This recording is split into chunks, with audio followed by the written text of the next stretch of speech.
প্রিয় এসএসসি 2026 সালের পরীক্ষার্থীরা, অনেক অপেক্ষা প্রতীক্ষার পর ফাইনালি শুরু হয়ে গেল আমাদের এসএসসি 26 টেস্ট পরীক্ষা। যদি টেস্ট পরীক্ষায় বাই চান্স কোনো ক্রমে ফেল চলে আসে, আমি কি বোর্ড পরীক্ষায় অংশগ্রহণ করতে পারবো না? এমন একটা প্রশ্ন আসে তোমাদের কাছ থেকে যে টেস্ট পরীক্ষায় ফেল করলে কি হবে, বোর্ড পরীক্ষায় কি অংশগ্রহণ করা যাবে কিনা। আমাদের এখানে কয়েকদিন আগে একটা প্রতিষ্ঠানে একটা প্রোগ্রাম হয়েছিল, যেখান থেকে আমাদের উপজেলার কিছু শিক্ষা অফিসার এসেছিল ওই প্রোগ্রামে অ্যাটেন্ড করার জন্য।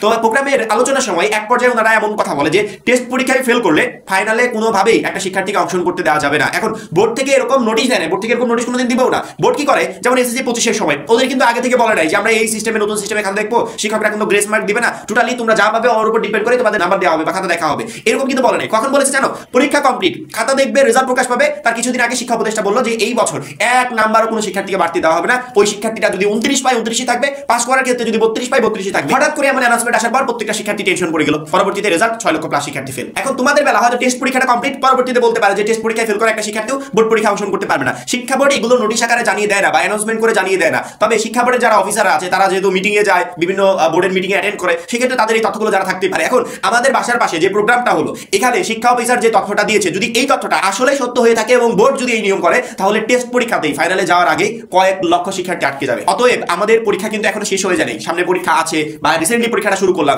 আমরা যদি এখনো একটু সিরিয়াস হই, তাহলে টেস্ট পরীক্ষায় ভালো রেজাল্ট করে উত্তীর্ণ হওয়া সম্ভব বা মিনিমাম পাসটা করা সম্ভব। কারণ কি, আমি যদি টেস্টে পাস না করতে পারি, ফাইনালে আমি কখনো অংশগ্রহণ করতে পারবো না।